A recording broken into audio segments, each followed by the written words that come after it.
Sejam muito bem-vindos a mais um episódio do nosso canal do Famílias Raras, essa ferramenta que nós utilizamos para trabalhar informação, acolhimento, que tem alcançado dezenas de famílias, profissionais, aqui de Uberlândia e região. Então, eu quero te agradecer por você estar junto conosco até aqui. E também eu quero, hoje, nesse episódio, nós vamos trabalhar um assunto muito legal, que vai trazer uma série de informação, principalmente para você, papai e mamãe, que tem uma criança que está com GTT, que tem ido frequentemente ao gasto, tem alguma doencinha rara ali que envolve essa parte. Então, eu queria desde já te convidar a ir até o final conosco, vai ser muito legal. A nossa convidada é uma convidada que tem conhecimento, atende aqui na cidade de Uberlândia, tem um currículo muito interessante, e eu queria então que você ficasse até o final, mas antes disso, eu quero te pedir para encaminhar esse episódio aqui para 5 pessoas. Pensa em 5 pessoas que você acha que faz sentido receber essa informação, encaminhe para elas, porque, como eu tenho sempre falado aqui, é meu jargão, alguém do outro lado está aguardando esse episódio para poder, ter informação, para poder tirar um tijolo e ter uma caminhada nessa jornada de realidade mais leve. Vamos lá? Então, hoje, com o nosso episódio, eu quero te dar primeiro as boas-vindas à doutora Andressa Mundim. Seja muito bem-vinda ao nosso episódio. Fique à vontade aqui na casa. Eu falo que a casa é sua, a mesa é sua, para a gente bater esse papo gostoso aqui. Tenho certeza que vai ter várias informações legais, várias histórias aqui.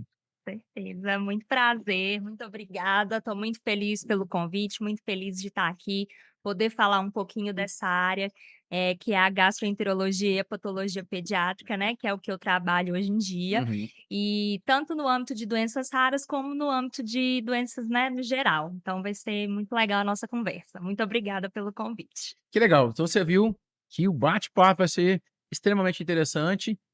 Vamos lá, doutora Andressa. Andressa, para o nosso público conhecer um pouquinho, quem é a doutora Andressa antes da medicina, depois nós vamos entrar para o que é depois da medicina. Antes da medicina, então, eu sou natural de Patos de Minas, né, sou mineira, mas já morei na praia, já morei em Maceió, já morei em São Paulo, já morei em Franca, né, hoje em dia estou aqui em Uberlândia há menos de um ano. Sou uma pessoa mais caseira, sou bem família, então gosto de estar sempre junto com a família, com os amigos, de viajar, de conhecer pessoas, sou fã de leitura, acho que é meu Legal. principal hobby, e essa é a doutora Andressa fora do consultório, embora a vida seja mais o consultório do que a vida fora Com da certeza. medicina. Que legal. Andressa, então, é natural de Patos de Minas. Para quem não conhece Patos de Minas, tem a melhor pamonha É. do Brasil. Patos de Minas é o lugar, assim, que eu gosto, porque tem uma pamonha Tem. gostosa, não tem lá? É a capital nacional do milho. Tem a festa lá que chama Fenamilha, a Festa Nacional do Milho. Então é uma cidade muito boa, vale a pena conhecer e comer a Que pamonha. mo e exatamente, gente. O dia que você for lá, coma a Coma pamonha. a pamonha. Andressa, conta pra nós aqui um pouquinho, né, o que te levou a escolher medicina? Eu falo que toda pessoa ela tem uma vocação, né, eu creio que a gente vai crescendo já de antenado em alguma coisa que arde no nosso coração, que a gente olha e fala: "Nossa", eu costumo dizer assim que a vocação ela parte por talvez uma, vamos dizer assim, uma indignação de querer dar solução a algo.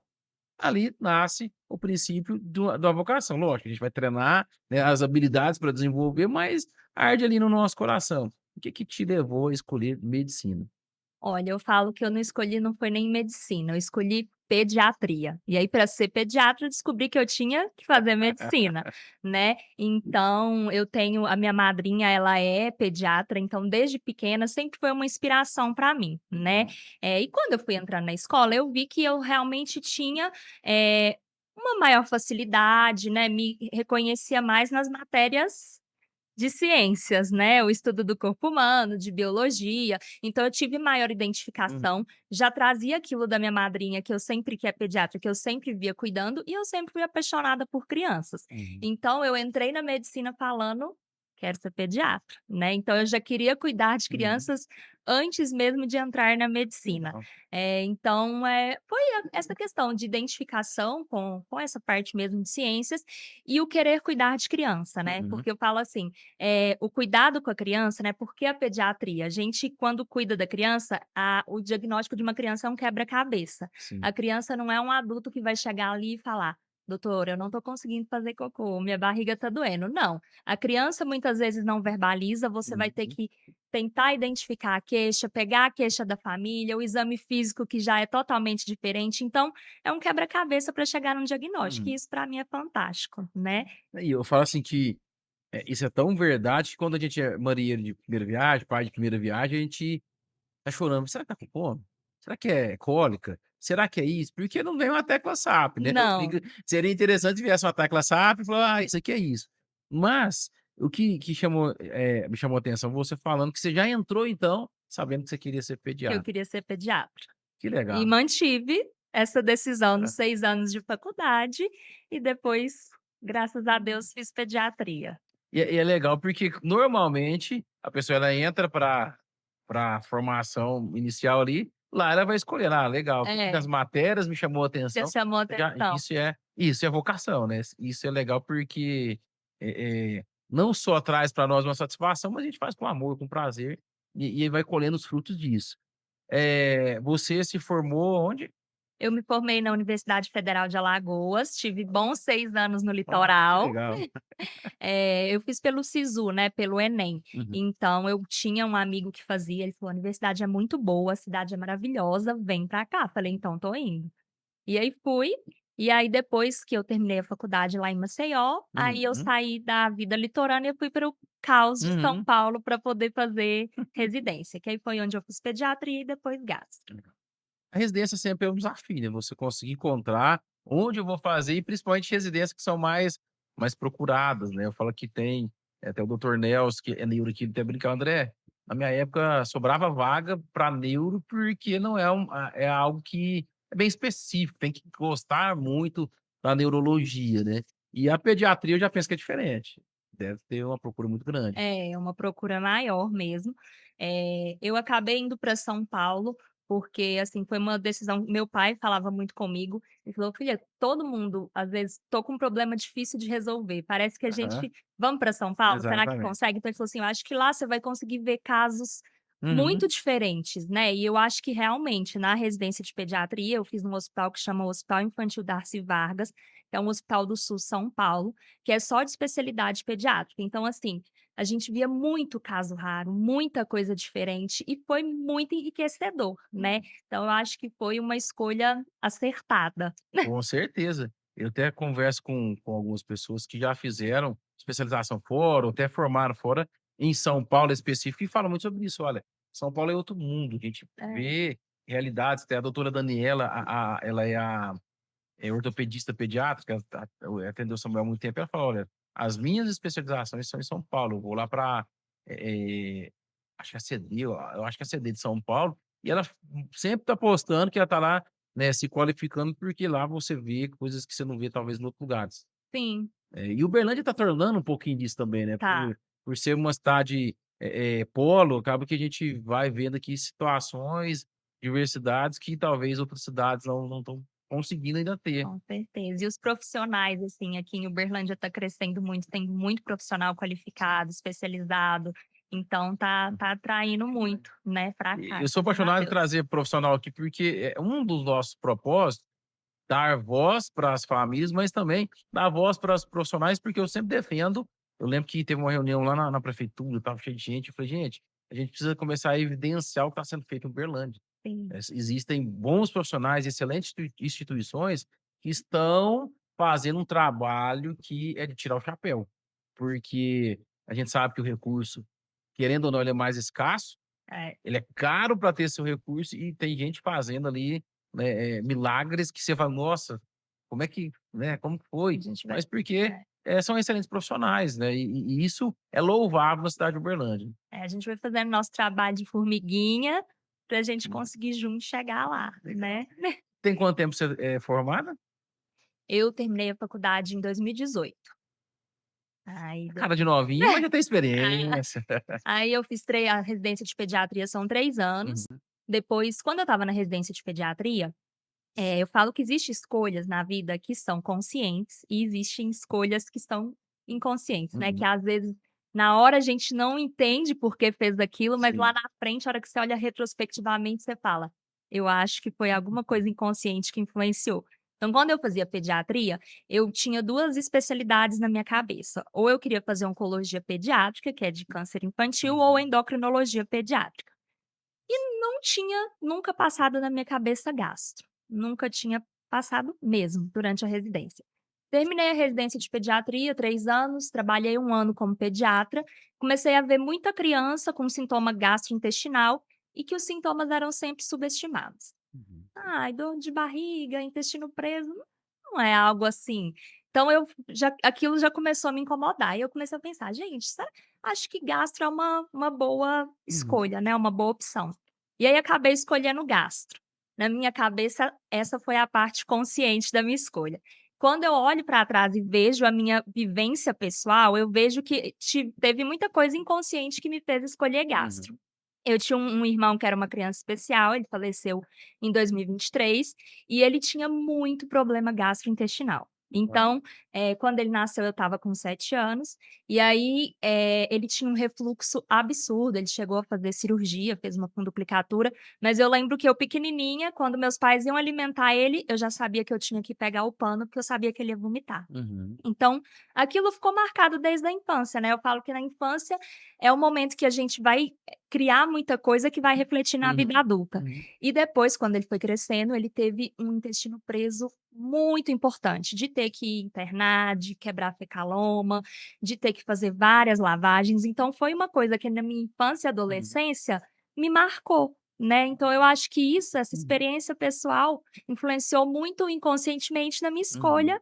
de gastro. E que bom que eu escolhi, porque Aham. hoje eu estou extremamente feliz no que eu faço. Eu costumo falar que, na verdade, então, a especialidade de gastro te escolheu, né, não foi Ela você que me escolheu, né, escolheu. desde e é interessante você falar aí, então, você teve uma experiência em casa, o que é uma jornada da realidade, né. É, Eu falo que a jornada da realidade, ela até eu fiz vários vídeos lá no Instagram falando um pouco sobre isso, ela vai mudar de endereço, mas ela acaba que permeia algumas coisas muito próximas de cada família, e uma delas é realmente aceitar essa jornada para poder desfrutar. Então, Samuel ficou 1 ano e 8 meses com a gente, uma das decisões que a gente teve desde o início foi: "Nós vamos desfrutar ao máximo o Samuel.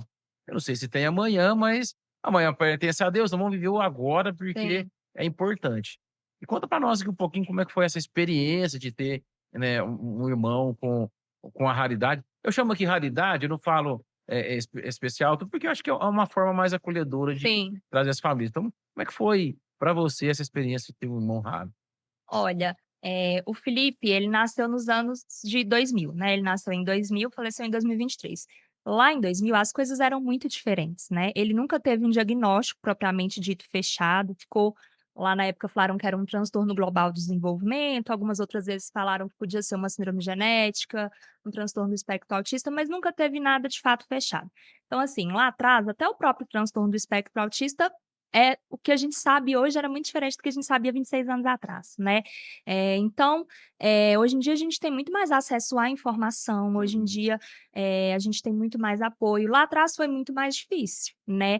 Eu era uma criança ainda, eu não entendia, não assimilava as coisas ainda, muito bem. Para minha família foi muito difícil, né, uhum, até questões de terapia, tudo isso, a gente não tinha tanto acesso igual tem hoje, uhum, né, mas assim, moldou muito a nossa família, totalmente. O Felipe era uma criança extremamente amada, super dócil, super carinhoso, e foi uma experiência, assim, incrível. A gente foi, graças a Deus, agraciado por uhum, ter ele, né. sim, E aí moldou até eu como profissional também, né. Eu falo que eu sempre gostei de cuidar de criança, e eu acho que o cuidado porque, assim, ele foi a nossa eterna criança, né. Ele uhum, faleceu com 23 anos, mas era uma criança que sim, precisava de cuidado integral. Então, meu gostar de cuidar de criança, eu tenho certeza que vem muito dele sim. também, né, sem dúvida. A gente uma vez eu recebi aqui uma família também que a criança tem 27 anos, ou já 28, se eu não me engano agora. Uhum.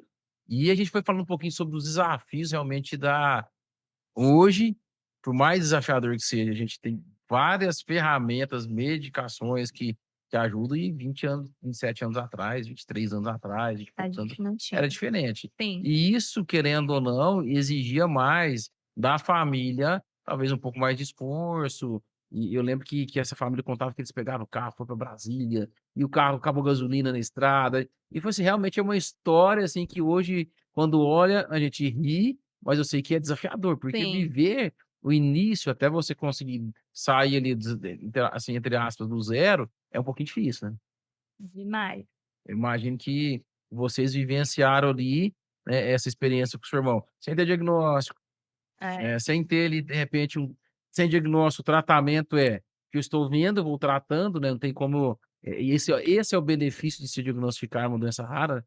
Hoje eu falo muito isso aqui, porque, ó, você pode ser beneficiada, a criança vai ser beneficiada, porque ela vai ter tratamento específico. é. E você ter respostas, né, você saber um prognóstico, a doença é tal, o prognóstico é tal, eu posso fazer isso e isso, né, mesmo que seja algo que não tem cura, mas algo que você vai conseguir tratar, dar qualidade de vida, então às vezes, assim, a falta de uma resposta é muito Uhum, angustiante, né, mas a gente foi aprendendo a conviver com ela, né, e uhum. foi isso. E é legal você, como profissional, ter passado por essa boa experiência. Eu falo Uhum. que é boa, que realmente, como você falou, a gente é graciado, a gente é privilegiado. O Samuel realmente ele me ensinou muitas coisas. Eu falo que no hospital ele era conhecido como banjoqueiro, porque tinha uma traquezinha e não falava. Então a maneira de comunicar e de chamar a sua atenção é te mandar um beijo. É, Então, assim, e a gente vê que isso nos torna profissionais mais sensíveis, né, mais próximos, com mais empatia com os nossos, né, no seu caso aí, com os seus pacientes. E é uma das coisas que a gente vê que está evoluindo. Por quê? Da mesma forma como a medicina hoje evoluiu, a gente vai vendo que os profissionais evoluíram também nessa sim. parte. Porque provavelmente você também passou por uma situação que algum médico foi, né, não vou falar desrespeitoso, mas no cansaço da profissão e na rotina ali não foi tão empático, né. Com Conta para certeza. nós um pouquinho como é que você agora, hoje, o profissional que você é, você consegue enxergar o pacientinho que chega lá para você e dar para ele, né, essa jornadazinha contigo ali. É, eu sempre falo assim, a gente todo mundo tem dias ruins, todo mundo tem dias que tá cansado, Uhum, né, nem sempre a gente tá no nosso 100%, né, com a uhum, bateria 100% carregada. Mas o que eu sempre penso, o que eu falo para as pessoas, a gente sempre tem que tentar ser ao máximo gentil, porque a gente não sabe o uhum, que que o outro está passando, né, a uhum, gente não sabe as dores que ele está carregando, então assim, eu sempre tento acolher ao máximo aquela família, às vezes a gente chega para uma consulta, a família às vezes ela quer te contar uma coisa pessoal, e você tá ali para ouvir uhum, também, né, como escuta: "Olha, aconteceu isso na minha casa", e às vezes é o momento da gente conversar, de chorar, de se abrir, então assim, eu acho que a gente viver uma experiência torna a gente muito mais empático, a gente consegue se colocar mais ainda uhum, no lugar do outro, né. uhum, Então eu acho que essa vivência me moldou totalmente uhum. diferente do que se eu não tivesse passado por isso. Com certeza, né, eu vejo isso também. Hoje o André é um antes Samuel e pós Samuel, porque Uhum, realmente são coisas que marcam a nossa vida. Eu sim, falo que, assim, hoje a melhor semente que eu poderia lançar para a humanidade é meu filho que faleceu e se tornou um propósito onde tem alcançado outras famílias, né. Então hoje eu consigo sentar com uma pessoa que perdeu o filho, a filha, e entendo a dor. Mas aquele também que está iniciando a jornada, eu também entendo tão desgastante que é. O Samuel foi sim, quase 3 meses de UTI quando nasceu. Natal, Ano Novo, Carnaval, Dia dos Pais. Então isso acho que muda a nossa cosmovisão. Então, com assim, a gente certeza, olha para o mundo de uma maneira diferente, olha para as pessoas de uma forma diferente, né. com Parabéns certeza. por isso, porque eu falo que uma das coisas que Deus me proporcionou foram boas amizades na área da medicina, que são pessoas que estão mudando, né. O Sim, doutor Marcos, eu falo assim que eu amo ele de paixão como profissional, mas tem gente que tem dificuldade, porque ele é bem assim: "André, é assim, assim", e ele, do jeito dele, ele fez e falou assim para nós: "André, Marinho, o que que vocês querem?" Quando a gente levou para eles os exames no ultrassom do Marino: "Ó, a gente crê que vai dar tudo certo, nós vamos conseguir. Fechou, tô com vocês, vamos embora." Então aquele acolhimento inicial foi tão importante para nós que na jornada juntos, né, e ele é uma pessoa que eu sempre cito que é uma pessoa que marcou, porque foi extremamente, acolhedor para Acolhedor. nós. E um dos propósitos famílias raras é o acolhimento. Porque o acolhimento, ele ajuda a pessoa a tirar o tijolo, que tá pesado, olhar de uma outra perspectiva, talvez a dela é pela dor e vai olhar para aquilo que é a razão e aquilo ali começa aí. Por quê? A sua especialidade, ela talvez é uma das mais desafiadoras, né. Quando você tem que falar para uma mãezinha e paizinho: "Olha, sua criança de 1 ano vai ter que colocar uma gastrostomia". É, e esse é um desafio grande, assim, a nossa sociedade, ela ainda relaciona muito a comida ao prazer e ao afeto, Uhum. então todo mundo tem. Eu, por exemplo, o pudim da minha avó é uma memória afetiva, né, então às vezes quando você sugere para a família, né, fala: "Olha, nós vamos ter que avaliar uma via alternativa de alimentação". Uhum. Quando eu falo via alternativa, é a colocação de uma gastrostomia, de uma sonda nasoenteral, né, muitas famílias se Uhum. assustam e eu já tive paciente que não voltou para a próxima consulta, por mais que eu tenha todo o zelo em Uhum. conversar, né, porque, ele não é só a dificuldade que a família pensa: "Ai, como é que eu vou cuidar de uma gastrostomia? O que que eu vou correr? Como é que vai ser? Será que eu vou dar conta?". Mas essa questão: "Meu filho não vai poder comer por boca? Ele não vai poder eu não vou poder fazer um caldo para ele que eu, mãe, ia preparar e ele sentir o gosto?", né, então as famílias trazem muito Uhum. essa questão também. A gastrostomia tem crianças que vão conseguir sim comer por boca, a gente tem trabalhos excelentes que depois tem crianças que conseguem até tirar, né, mas tem crianças que às vezes a gente realmente tem que limitar aquela via oral, né, e realmente alimentar só pela sonda, e é bem difícil, Uhum. né, esse primeiro contato conversando com a família, mas depois muitas famílias passam e falam: "Doutora, foi a melhor coisa, meu filho é outra criança agora, está desenvolvendo muito melhor", mas o início não é Eu vou fácil. descrever essa sensação, porque foi a nossa também. Eu falo que a gente poderia dividir só essa parte aqui em várias partes aí pra gente falar. Primeiro, é a vamos dizer assim, derrubou o sonho de Hollywood de ser pai, porque a gente acaba querendo ou não ali pensando idealizando um filho perfeito, né, Sim, um filho que não teria nenhum, né, vamos dizer assim, um dispositivo para contribuir. E por outro lado também, que bom que tem um dispositivo. Quantas crianças, né, lá atrás morreram porque não tinham não tem dispositivo. No dispositivo. nosso caso agora a traqueostomia. Então, eu sei que essa emoção ela inicialmente ela é difícil de lidar com ela, né. Muito.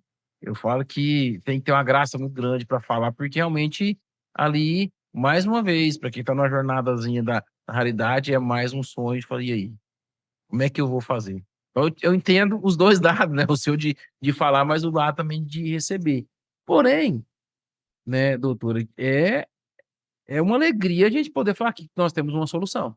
Muito, muito, assim, a gente quando eu pego, pacientes com doenças raras, Uhum, né, tem paciente que a gente vai precisar, por exemplo, colocar uma gastrostomia, porque às vezes é uma condição que vai prejudicar mesmo a deglutição, uma criança que vai ter uma hipotonia, que não vai conseguir, outras crianças não. Tenho pacientes, por exemplo, com osteogênese imperfecta, que não atrapalharia a deglutição, mas é uma criança extremamente desnutrida que não consegue se alimentar o que deveria pela boca, uhum, então, a indicação dele já é por conta da desnutrição, uhum, né. E aí que bom que a gente consegue colocar para nutrir aquela criança, porque uma criança bem nutrida, ela vai se desenvolver muito melhor, responder muito melhor aos tratamentos, né. Então, que bom que a gente tem, que isso modernizou, que a gente tem um acesso muito mais fácil do que tinha uhum. antigamente, né, para poder ofertar isso para as crianças, Que né. legal. Falando em GTT, me veio aqui na mente aqui, fazer, né, meio que como se a gente fa na época do TikTok, né, dos youtubers da vida aí, eh, você pudesse falar para nós aqui 3 mitos em relação à gastrostomia, que sim, você fala: "Esse aqui são mitos que a gente precisa combatê-los, porque traz mais desinformação do que ajuda uma família". Primeiro, o seu filho nunca vai poder comer por boca. Isso é um mito. Tem crianças que sim, a gente vai manter as 2 vias, gastrostomia e via oral. Tem crianças que a gastrostomia vai ser provisória, e aí no futuro a gente consegue tirar. Então acho que é isso, a gastrostomia não quer dizer que ela vai impedir seu filho de comer por boca, Uhum. né. Outro mito é que a gente vai estar, privando a criança de memórias afetivas. Não, porque é igual eu falei, as pessoas ainda associam muito o ato de comer, a gente fazer uma comida com amor para ofertar. Não, vai ter outras formas de você criar memórias afetivas com a sua criança, e eu tenho certeza que você vai descobrir, né. O preparo do que você vai correr na gastrostomia também pode ser algo que você vai criar uma memória afetiva, né. Uhum. E outra coisa, que eu falaria de mito de gastrostomia, é que a gastrostomia, vai impedir meu filho de ter uma vida normal, ele não vai poder viajar, ele não vai poder ir para uma praia. Não, a gente hoje em dia consegue correr a dieta em vários locais, o paciente às vezes está ali durante a consulta, a mãe está correndo a dieta, né. Uhum. Então, a gente tem que eu sei que é difícil a gente quando fala que precisa colocar, mas a gente começa depois a enxergar o quanto que a gastrostomia às vezes é a nossa amiga, Sim. vai ser aliada. E aí Uhum. quando os pais começam a aprender a manejar ela direitinho, já sabe o que corre, o tanto que Uhum. tem que correr de água depois, eles veem que foi uma das melhores coisas que podia acontecer para aquela criança que realmente precisava. Uhum. Legal. É interessante você falar, porque isso realmente, como a traqueostomia, a gastrostomia, eu acho que cada todo dispositivo, de alguma forma, ele gera esse receio, e esse receio sempre vem por alguém que ouviu falar de alguém, viu alguma coisa que não tem informação, isso vai de uma forma trazendo desinformação. Então, informação boa é importante a gente falar. Então você Sim. falou dos 3 mitos, 3 benefícios. 3 benefícios. Então, benefício principal, nutrição, né. Legal. Então acho assim, englobando já 2 em um primeiro, nutrição para pacientes desnutridos, mesmo aqueles que comem por boca, né. Uhum. Então vai ter paciente que eu vou precisar passar mesmo ele comendo por boca? Sim, né. Ter uma via alternativa para crianças que precisam e que, por exemplo, se você quando você passa uma sonda, a sonda ela é algo mais provisório, Certo. né, até porque é muito mais fácil da criança arrancar, de deslocar, então o benefício da gastrostomia é que ela tá ali, bem alocada, Uhum. então é muito mais fácil de você cuidar e menos fácil de você perder, né, embora também Sim, perca, tem. né, estoure o balão, tenha muita coisa que possa acontecer. E o benefício de crianças, a criança que não consegue engolir, como é que você ia alimentar? Você ia deixar a criança, às vezes, em nutrição parenteral? Não, então o benefício de você ter uma forma de ofertar para crianças que realmente não conseguem Uhum. usar aquela via oral, Uhum. né. Então, eu acho que quando bem indicada, a gastrostomia ela é Sim. incrível, fantástica. Às vezes eu recebo aqui algumas famílias que têm criança que tá com a GTT, e eu sei que eu vivi isso também com o Samuel. Um grande desafio é você aprender a manusear e a higienizar. Quais dicas que você dá para essa família que está nos assistindo, que tem uma criança com não só a criança, o adulto vai estar usando também, mas Uhum. 3 assim, algumas dicas que você possa dar, que sejam práticas, que vai ajudar. Bom, vamos lá, ter mais durabilidade, independente se é o bota, depois a gente fala quais tipos tem, depois é legal a gente falar na É, próxima, mas, da durabilidade, o que que, ele tem que tomar cuidado, que pode, que não pode passar. Então dicas práticas, assim, para poder dar essa qualidade de vida que nós sim. nós entendemos, no nosso caso foi muito isso, a gente viu a qualidade e o salto de desenvolvimento do Samuel, foi importante. Vou já adiantar e falar da questão do bottom e da Sim. sondinha, Aham. né. Quando a gente fala na gastrostomia, a gente pode ter a gastrostomia que vai ser um bottom que, simplificando, é como se fosse um botãozinho, mesmo que tá ali na barriguinha Uhum. da criança, que você vai abrir e vai ter a sondinha para você correr. Algumas crianças vão ter, de fato, a que é uma sonda, então esse já é um dispositivo que você precisa ter um pouco mais de cuidado, né, porque ele vai se projetar, assim, da barriguinha da criança, né, Uhum. então ele é mais fácil de puxar, então a gente tem que ter um pouquinho mais de Uhum. cuidado. Eu sempre falo com as famílias, a gente tem que entender o que eu posso passar, isso é muito importante. Primeira coisa, eu posso passar tudo na gastrostomia? calma, cuidado, né. Tudo é muita coisa. Tudo é muita coisa. Converse com o seu médico, primeiro, qual que é a dieta dessa criança? Essa criança, ela usa só uma dieta de fórmula? Ela usa uma dieta caseira? Então, se for dieta caseira, tem que ser uma dieta balanceada, né, tem Uhum. todos os cálculos que a gente faz, tudo certinho. Então tem mãe que fala assim: "Ah, eu queria muito que meu filho comesse minha comida. Eu posso fazer e bater ela no liquidificador e passar? Vamos sentar, vamos conversar". Isso Hum. pode ser uma possibilidade sim, da gente incluir Uhum. uma dieta caseira, né. Sempre depois que a gente corre uma dieta, a gente tem que correr água, né. Por quê? Porque eu preciso lavar aquela sonda, né. Então esse é um cuidado muito importante. O tanto de água varia? Com certeza, né. Então o próprio volume da dieta e o volume que eu vou correr de água depois, varia de criança para criança, né, e adulto também. Então isso tem que ser bem individualizado, mas é um cuidado. Ter cuidado com as medicações, né, por quê? Porque tem medicação que pode se depositar ali na sonda, né. Então ter cuidado com medicação, principalmente aquelas com cápsula, que você vai abrir, que pode obstruir, que pode criar barreiras, sujeiras, né, Uhum. biofilmes ali naquela sonda. Então tem que ter bastante cuidado. Sempre tem que checar com o médico: "Doutor, esse remédio aqui, ele é compatível em passar pela gastrostomia? Tudo bem passar pela gastrostomia?".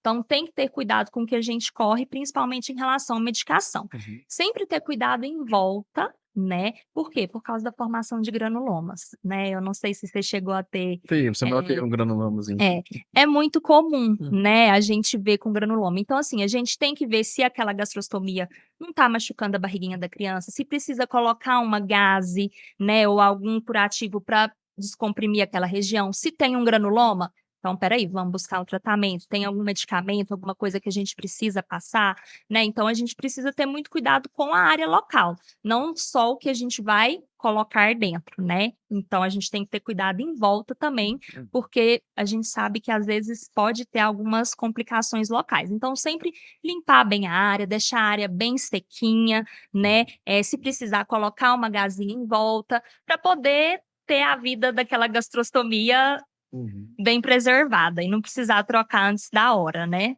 Sim, sim. E eu vou fazer uma pergunta e eu fazia muito isso. Eh, a criança que tem uma GTT, ela pode ir pra piscina? O que que você fazia? Samuel ia pra piscina até com traque, da traque pra baixo. Pode ir para a piscina, mas você tem que ter Cuidados. cuidado, né. Quais são os cuidados que a mamãe e o papai precisa de ter com a criança que é criança, quer viver, quer curtir a piscina, principalmente no calor? Olha, você a criança, como ela ainda quando ela é menor, é mais fácil você colocar ela numa piscininha pequenininha sentadinha que ela não vai estar mergulhando, né. Uhum. Então, assim, o que a gente pede preferencialmente é isso, você deixar a criança ali sem atividades de muito mergulho para a gente preservar aquela gastrostomia. Ter cuidado com praia, então proteger na questão de areia, Uhum. né, porque a gente sabe, a criança pode pegar e coloca a mãozinha aqui, então ter bastante cuidado, mas isso não priva a criança de ter uma vida normal, de poder ir para a piscina, desde que a gente tenha esses cuidados, de deixar a gastrostomia bem protegida, Uhum. né. E se puder, e a criança geralmente é igual eu falei, a menorzinha ela vai ficar ali sentadinha na piscina, então não vai ter maiores problemas. Uhum. E outra coisa é, assim, começar a apresentar para o seu filho que aquilo faz parte dele, que é um dispositivo que ajuda ele, porque a gente sabe que a criança às vezes vai começar a querer puxar. Sim. Então tem famílias que precisam colocar faixas, esconder, porque se a criança vê, ela quer puxar, né. Então começar desde cedo, tentar explicar, mostrar para a criança que aquilo faz parte dela, que é algo para o bem dela, pra criança Uhum. deixar a gastrostomia ali quietinha também, né. Uhum. É, e isso é legal, porque você falou algumas coisas interessantes. Primeiro, vida normal. E lá nos mitos a gente falou um pouquinho sobre vida normal, porque, acho que tem muita gente que mistifica que um dispositivo priva de De viver. Na viver. verdade, o dispositivo está contribuindo pela alguma deficiência do corpo, seja qual ela for, mas dá para aquela pessoa, aquela criança, uma qualidade de vida melhor, né. Sim, com Então, assim, certeza. cuidado, eu acho que nunca vai ser, né, demais, né, a gente pode também, mas também não precisa ficar naquela neura, né, não pode isso, pode aquilo, parece que eu brinco que uma vez, acho que a doutora Daniela falou: "Ó, Samuel não é de porcelana, pode ficar tranquilo, não precisa ter excesso do zelo, você pode ter zelo, cuidado, é importante". Com certeza. Mas as famílias, às vezes, no início vão ficar, né, mais Uhum, receosas. "Ai, será que se eu sair com ele que eu viajar, eu vou conseguir levar a dieta? Eu uhum. vou conseguir correr a dieta adequadamente em tal lugar?". Mas depois aquilo passa a virar uma rotina, Sim, né, e aí as uhum. famílias tiram de letra. Eu vi muita família contando que passa um tempo, a própria criança quer aprender ali, É, manusear a própria dietinha ali, porque ele vê que faz parte da vida dele, e sim, aquilo ali deu para ele a qualidade que ele tem que naquele ele tem momento. naquele momento, sem Legal. dúvida. Eu não sei se existe, mas talvez você saiba, falando sobre a questão da gastrostomia. Eu sei que existem várias síndromes que contribuem para usar uma gastro, mas existe alguma que tem mais predisposição, não tem, é muito talvez, que eu sei, a mesma síndrome em 2 pessoas diferentes vai ser diferente a manifestação, mas hoje, com a sua experiência, com o seu atendimento, você tem visto que existe mais predisposição para algum tipo de síndrome ou Muito variável, né. certo. É claro, síndromes que vão comprometer a parte da deglutição, que vão Uhum, gerar disfagia, que é aquela dificuldade de se alimentar, então crianças que às vezes são mais hipotônicas, talvez elas vão precisar mais por conta da uhum, dificuldade de engolir. Então assim, muito variável. Então tem pacientes com síndrome de Marfan, tem paciente com síndrome de Edwards, que precisam de gastrostomia por motivos como esse. Tem, pacientes de síndrome de Dunning-Walker que precisam de gastrostomia ali nos primeiros meses de vida, e outras crianças vão acabar precisando pela questão nutricional. Ah, uhum, ela consegue comer, ela não tem um problema de deglutição, mas alguma coisa não está fazendo aquela criança ter a quantidade suficiente de nutrientes que ela precisava, igual eu citei aquele paciente de osteogênese imperfecta.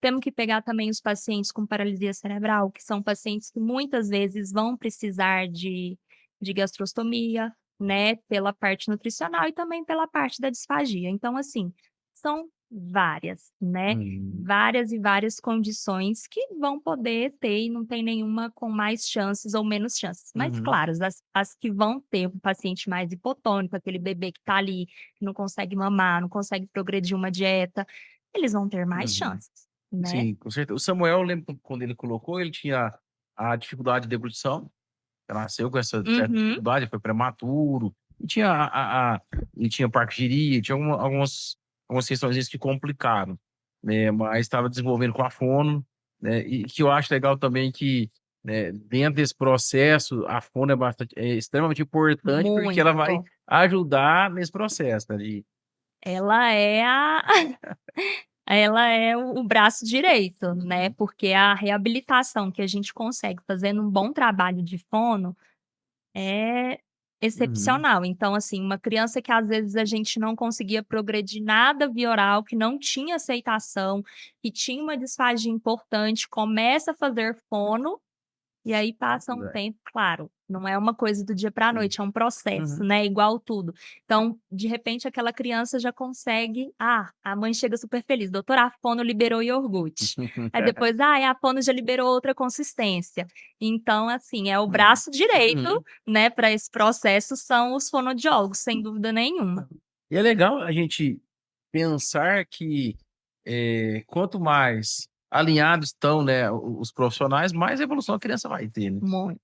Porque, assim, eu lembro que o Samuel teve idas e vindas por conta de questão de deglutição, aí teve quando ele colocou a GTT foi um momento muito difícil, teve ali até um pouco de convulsão na UTI, depois normalizou, mas eu sei que esse foi trabalho, ele foi desenvolvendo, a gente teve várias experiências de evoluir, né, a gente não chegou onde queria, mas uma coisa que eu sempre via lá era a equipe trabalhando junto para que o Samuel pudesse ter autonomia. Que é uma das coisas que a gente fala com a minha Sara. Meu sonho é com que as crianças tenham autonomia e o pai também descansa. "Ó, meu filho já consegue ir pra escola, ele vai conseguir alimentar, porque tem um dispositivo". Então Sim. isso é interessante. Doutora, atendimento clínico. Eu sei que, Hoje você atende aqui em Uberlândia, né, mas tem bastante experiência em São Paulo, você falou que viu várias coisas ali. Hoje, para você, quais são as maiores barreiras que as famílias hoje têm, até sentar ali na sua mesa e falar: "Ó, então vamos para essa jornada"? Olha, primeira coisa, eu falo assim, que a parte gastrointestinal, ela é subestimada. Eu sempre falo isso, eu acho que às vezes as pessoas não valorizam tanto as queixas gastrointestinais igual deveriam, Uhum, né. E foi uma das coisas que me chamava muita atenção antes de escolher gastro. Então, eh, por exemplo, um intestino preso, ele pode ser caótico na vida de uma criança, ser realmente comprometer muito a qualidade de vida. uhum, E as pessoas falam: "Ai, mas é só um intestino preso", não me parece um problema muito grande, uhum, né. Então, às vezes, eu vejo essas queixas sendo um pouco subestimadas e, uhum, às vezes, até as famílias não estão enxergando que é aquilo que está afetando a qualidade de vida daquela uhum, criança, né. E aí, a hora que a gente senta, a mãe olha e fala: "Mas, nossa, era isso mesmo", né. Então acho que essa é uma barreira, eu acho que, tanto assim, às vezes outros profissionais, até as famílias mesmo, às vezes a gente não enxerga, não dá tanta atenção ao trato gastrointestinal igual, ele merecia, né. uhum, Outras barreiras, assim, eu que trabalho na rede privada, na rede pública, a questão da gastrostomia, às vezes é complicado, né, a gente sabe que não é fácil, a gente tem uma dificuldade, por exemplo, na aquisição de bottom, né, é bem complicado. Então, questão de terapias também, então igual a gente falou, a fono, ela é essencial para eu ajudar uma criança nesse processo de disfagia, ajudar ela, né, a essa reabilitação, e às vezes a gente tem dificuldade nesses acessos também, né. Então são alguns dos desafios, né, dos vários que a gente uhum. tem em todo. Um Hã. extremamente importante, você falou, é a desinformação, né, a informação para chegar nessa família, ela é cara, porque não é fácil você conseguir chegar tanto ali. E a gente também, hoje, acho que a gente está vendo uma transição de profissionais da área da saúde, estão indo para levar informação boa. Sim, Porque vocês são muito técnicos, eu estou atrás da mesa, não gosto de aparecer muito, né. A maioria me fala isso, mas, quando a gente deu início ao canal foi exatamente isso, a gente precisa levar uma informação dessa. sim, Porque assim como para nós a gente foi muito bem assessorado, eu posso levar isso para as pessoas que estão ali comigo, através de sim. um canal do YouTube, mas também, né, um Instagram, alguma coisa que consiga levar e quebrar essas barreiras, né. Uhum. Porque não é fácil, encontrar, por exemplo, um bom gastro. É. Eu falo assim, da saúde gastrointestinal, uma Uhum. coisa que eu sempre falo para todo mundo e vou falar aqui, eu pergunto para os pais dos meus pacientes, para os meus pacientes: "Quando você já vai no banheiro, você já olhou para o seu cocô? Você olha para o seu cocô?" Aí todo mundo: "Ai doutora, não, cocô", ninguém gosta de falar sobre Aham. cocô, né. "Ah não, nossa, todo mundo", se você chega no meu consultório, a caneta é um cocô, o brinquedo é um cocô, na parede é um cocô, tudo é cocô, adesivo de cocô, tudo cocô, pra desmistificar mesmo, né, Sim. que o cocô é algo que a gente: "Ai, não", a criança fala: "Não doutora, não olho não, que nojo". Falo: "Tem que olhar, porque isso fala muito sobre a nossa saúde Legal. gastrointestinal". Então, assim, fica até um recado para os pais, para as mães, olhem, né, a fraldinha da criança, às vezes, se é uma criança que usa fralda, você vai trocar, você vai olhar. Mas às vezes aquela criança que já vai no banheiro, você não dá tanta atenção. E às vezes aquilo ali tá contando um monte de coisa pra Uhum. gente. Então, por exemplo, tem paciente que chega pra mim, a mãe com a história de chegou um recente, dor abdominal, muita dor, criança com muita dor, muita dor, muita dor. Como que é o intestino dele, mãe? Não, funciona todo dia. Todo dia? Todo dia. Não, faz bonitinho, lisinho, não tem problema nenhum. E aí se você vê meu celular é só foto de cocô. Aí eu falo: "Não, então você vai me mandar foto do cocô dele todos os dias durante 2 semanas". Aí ela falou: "Doutora, agora ele fica 4 dias sem fazer, e o cocô dele é enorme para a idade dele, eu nunca tinha reparado. Uhum. Quando você me perguntou, eu achava que era normal, eu achava que ele ia todo dia. Uhum. Eu olhava e via. Agora que eu tive que parar, tirar foto e contar, ele tem o intestino muito preso, Uhum. né. Então era uma criança que estava sofrendo sem ir para a escola, com uma dor abdominal absurda, porque estava com o intestino preso. A gente entrou com uma medicação parecia mágica. Olha. Funcionou, a dor sumiu, vida normal, né. Uhum. Então é importante a gente prestar atenção. Sim. Será que minha criança está fazendo cocô todo dia mesmo? Será que esse cocô está saindo aquele cocô de cabritinho em bolinha, ou é um cocô que entope o vaso? Será que está normal? Né. Esses cocôs, por exemplo, são cocôs que, espera aí, acho que pode ser uma criança constipada. Ah, um cocô branco. É bom olhar a cor do cocô, não só a forma. Uhum. Cocô branco tem doenças do fígado e vão causar fezes claras, que é o que a gente chama de hipocolia colia. Então é importante você saber a cor também. Ah, cocô com sangue. Opa, peraí, Uhum. tem alguma coisa errada, vamos investigar o que que é, né. Então, prestem atenção nas fraldas, no cocô dos filhos de vocês, pra gente, quando tiver alguma coisa diferente, acender uma luzinha. Há quem fala que o intestino é o segundo cérebro do ser humano, né. É, a gente fala que existe um eixo cérebro-intestino, né, hoje em dia já tem muito estudo sobre isso, e é mesmo, o Uhum. intestino ele é muito importante e funciona dessa forma mesmo, Uhum. então vamos cuidar bem dele, né. Nunca achei que eu ia te falar do lado, mas presta atenção no cocô, porque ele é vital, né. Ele tá apontando, talvez é como se fosse um exame de ultrassom que está sendo feito ali todo dia, todo momento, mostrando algo que está em disfunção na sua criança, e isso é importante a gente olhar e procurar bons profissionais. Muito. E assim, quando a gente até pegando um pouquinho da parte de doenças raras, a gente tem que ver assim, eu sem puxar a sardinha para o meu lado, mas eu acho que todos os pacientes com doenças raras mereciam pelo menos uma avaliação com um gastro, né, porque eu acho que tem as doenças raras que são propriamente do trato gastrointestinal, né, mas outras que às vezes não são propriamente do trato gastrointestinal, mas que vão cursar com Uhum, sintomas do trato gastrointestinal, né. Então, prestar atenção, porque muitos pacientes desses, às vezes, são pacientes com redução da mobilidade, têm mais tendência à constipação, usam algumas dietas específicas que também podem ser dietas que ou vão causar diarreia ou vão causar intestino preso, né. Então, assim, a gente precisa ter uma atenção, né. Algumas doenças, por exemplo, algumas doenças raras do fígado, elas podem ser diagnosticadas e um dos sinais ser uma alteração da cor do cocô, né. uhum, Então a gente precisa prestar atenção mesmo, né, sim. tem que quebrar o tabu, por isso que eu gosto no meu consultório das crianças verem o tempo inteiro para elas aprenderem que é normal falar, né, sobre o cocô e é importante olhar para ele. Uhum. E isso é interessante, porque se a gente for pegar uma criança que tem alguma doença rara, normalmente ela vai ter uma farmacinha que ela usa todo dia.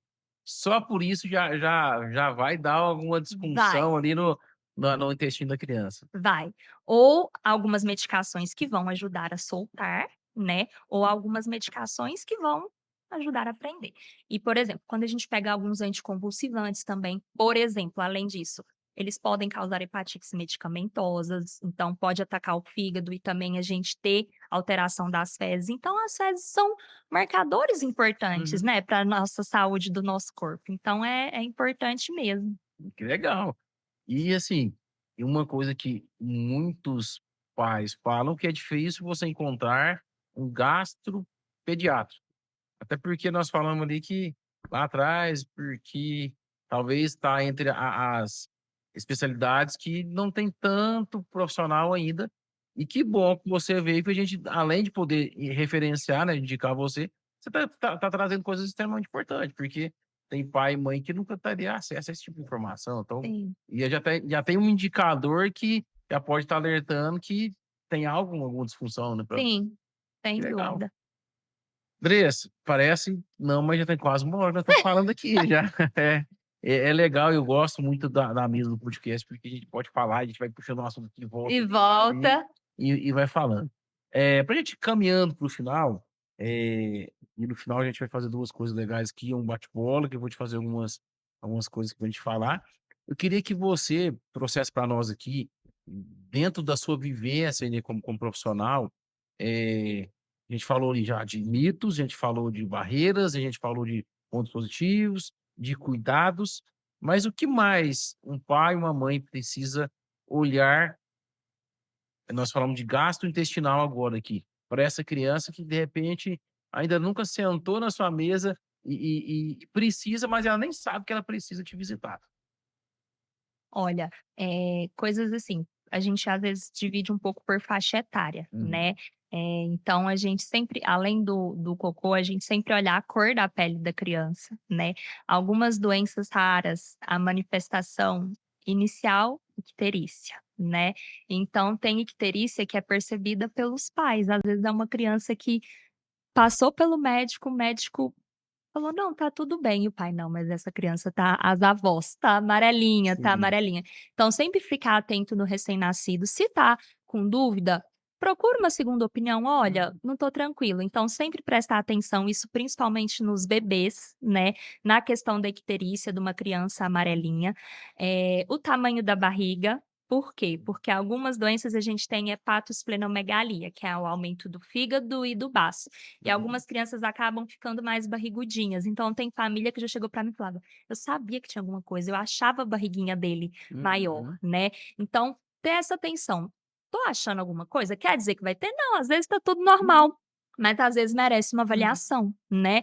Eh, Ter atenção também à cor do xixi, não é só o cocô, também vou defender o xixi. Quando a gente tem alguns problemas do fígado, a gente tem a inversão, o cocô que é para sair mais escuro, sai claro, e o xixi que é para sair claro, pode sair de cor de Coca-Cola, cor de chá, né. Uhum. Então sempre preste atenção também nas eliminações da criança, né, o cocô tem sangue, o cocô tem muco, o xixi tá claro, o xixi tá escuro, né. É uma criança, tem uma doença que é da parte gástrica que chama, por exemplo, esofagite eosinofílica. Esofagite eosinofílica é uma inflamação crônica do esôfago e, às vezes, o sintoma é: a criança está na mesa e ela demora muito a comer, ou toda a refeição ela precisa tomar água. Às vezes Uhum. é um sinal sutil, fala: "Nossa, ele só consegue comer tomando água", e às vezes isso é um sinal de que tem alguma coisa errada, né. Então, assim, eu acho que a gente sempre tem que valorizar o que os pais Uhum. falam, porque às vezes é no detalhe que você fala: "Opa, pode ser Legal. aquilo ali", né, sempre levar em conta a opinião e às vezes eles estão te contando algo da rotina, por isso que eu sempre pergunto muito sobre a rotina da criança, que eles estão contando achando que não significa nada, Uhum. e você fala: "Espera aí, acho que pode ter alguma Eu coisa". vou só puxar um parênteses que você falou uma coisa importante. A criança, alimentando, ela tem dificuldade em alimentar e precisa de líquido para alimentar. E muitas vezes o pai e a mãe acham que é frescura, que a criança não quer. A gente vê muito isso, né, então Uhum. é um indicador também, né. Então você do outro lado aí, papai e mamãe, se seu filho ou sua filha está com dificuldade de comer, demora demais, precisa de líquido, é um indicador que pode ser algo que está sendo desenvolvido, não é apenas uma birra, né, algo que a mãe é da criança, ela está apontando para algo, né, doutor? Preferência por alimentos mais molhados, mais macios. Ah, carne só come a moída, né, só macarrão com molho, só fruta amassada. Espera aí, vamos dar uma olhada melhor nisso, né, então tem que ter atenção. Que legal. Doutora Andressa, que bom. Eu acho que, assim, a gente pode fazer mais uns 5, 6 episódios, que tem muita coisa pra Tem gente muita falar, coisa. mas você trouxe vários pontos aqui importantes, desde nós falamos de mito, cuidado, a gente falou sobre coisas importantes, barreiras, nós falamos aqui de indicadores que são importantes para o pai e a mãe estar de olho na criança, seja no cocô, no xixi, ou até mesmo nos modos operantes da criança ali no dia a dia. Isso tem o poder de ajudar do outro lado, e que bom que a gente conseguiu trazer isso de uma forma prática, porque isso, o outro lado de quem está nos assistindo tem agora a condição de olhar e falar: "Espera aí, agora eu tenho parâmetros para poder medir e ver, de repente, aquilo que eu achava que era uma birra, é algo que tem uma doencinha rara ali, alguma coisa, uma disfunção que precisa ser tratada". Sim, com certeza. Que legal. E pra gente caminhar para o final, eu queria fazer 2 coisas contigo aqui. Primeiro, um bate-bola, eu vou falar algumas coisas, eu queria falar o que vem na sua cabeça aí sobre aquilo que eu vou falar. Não é Uma muita coisa, palavra? uma palavra e você fala em uma ou 2 em 2 palavras aqui Combinado. que que que você pensa sobre. Um livro, Olha que eu sou leitora e aí, um dos meus eu gosto. pensa no nosso público, as famílias raras, tá indicando para eles um livro. Um livro, eu sou a pessoa que mais lê, e aí a hora que me pergunta um livro, São tantos, né. tem um que eu gosto muito, esqueci o nome da autora, mas que chama O que Resta de Nós, Um lugar, Pato de Minas. Eh, um filme, A Cabana. uma pessoa que te inspira. Meu pai.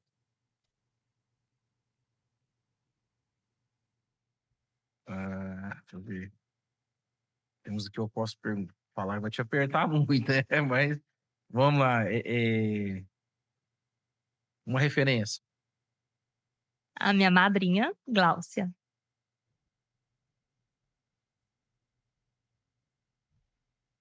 Qual é a mensagem que você gostaria de deixar para a humanidade quando você se for? Não precisa ser uma frase, pode ser em uma ou duas palavras, Eu ou acho que o pode falar. o que eu falei aqui antes, primeira coisa no geral, é o que eu sempre falo, hoje em dia na correria, nos estresses, seja sempre gentil, né, a gente não sabe a batalha que o outro está Uhum, enfrentando e todo mundo tem as suas batalhas, né. uhum, Então é o que eu tento praticar ao máximo no dia a dia, ser gentil. E quando a gente está pensando, no âmbito médico, aquela frase que é super clichê, mas que eu acho fantástica. Sempre lembrar que o paciente é o amor da vida de alguém. Então, sempre que você for cuidar, lembra disso, porque dê o melhor de si para cuidar daquele paciente, crianças, adultos, porque tem uma família, tem um pai, tem uma mãe, tem um filho. É o amor da vida de alguém, é importante para muita gente. que legal. Isso muito me alegra ouvir, porque eu escutei isso da Gabi. Gabi, ela foi fisioterapeuta no Hospital do Samuel, ela sempre fala, olha, ela falava para as meninas: "Gente, a gente tá cuidando do amor da vida de alguém". E para quem está sendo atendido, isso dá uma segurança muito grande, principalmente pais de UTI, né, mães, pais de UTI. Sim, Não sei se você conhece as meninas da mãe de UTI, eu não sei a cidade da Angélica, salvo engano é Patos, eu não lembro, agora vou olhar e te falo.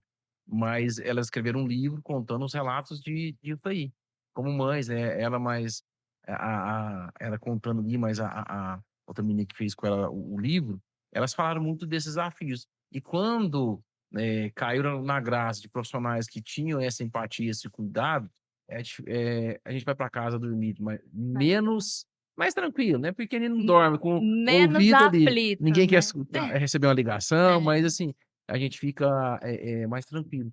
sim. Então, parabéns por esse coração, parabéns pelo que você tem construído, parabéns por todas as informações que você nos trouxe aqui, e eu queria, para a gente finalizar aqui, que você deixasse um recado específico para nossa turminha de famílias rápidas. Essa câmera é sua, né, você pode falar aí, você já deixou a sua mensagem, que é aquilo que você quer que você seja lembrado, mas agora eu queria que você deixasse a sua mensagem do coração para cada um que vai assistir. Imagine que você está tendo a oportunidade aí agora de falar para 8 bilhões de pessoas.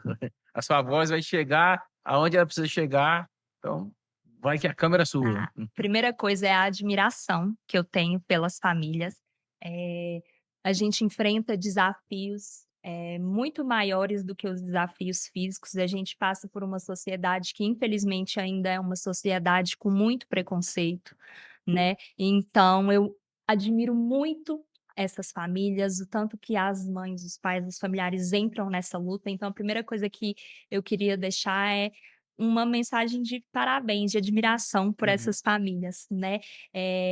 E as crianças, assim, a gente tem que investir ao máximo nessas crianças. São crianças, assim, eu falo, eu que tive uma criança dessas na minha família, elas são presentes, elas são bênção, elas nos ensinam, elas nos moldam como pessoas, como profissionais, independente da nossa área, né. Ela une pessoas, ela une propósitos, então, que continue com projetos como esses, né, que unem as mães, as famílias. E parabenizar você, toda a equipe, por esse projeto, por, né, unir tantas famílias, dar apoio, dar Uhum. assistência, que isso é muito importante e, assim, só quem está dentro sabe a diferença que faz a gente se sentir acolhido, ter alguém que já passou por algo semelhante para compartilhar, para poder dar o ombro para chorar, para Uhum. poder mostrar que existe uma luz no fim do túnel, que as fases, né, mudam e às vezes o que está tenebroso daqui a pouco vai clarear. Sim. Então é isso, agradeço muito o convite, gostei muito da participação, muito obrigada. Que legal. Obrigado, nós somos gratos, né, por tirar desse tempinho. Eu sei que a sua agenda é puxada, mas eu tenho certeza que essas informações, esse bate-papo nosso aqui vai contribuir para muitas famílias. Obrigado aí por fazer parte junto conosco desse projeto também. E eu creio que nós vamos poder construir muita coisa junto aí daqui para frente, Se Deus quiser. dentro daquilo que nós vamos construindo. Contamos aí com a sua contribuição. E você que ficou conosco até agora aqui, obrigado pela sua audiência, sua participação. Lembra que eu te falei para indicar para 5? Agora vai lá e impulsiona para mais 5. Você já viu Aí, um tanto de informação bacana que foi. A doutora Andressa falou sobre informações extremamente importantes que pode ajudar, de repente, aquela família que você viu e identificou que está um daqueles cases que ela trouxe aqui para nós.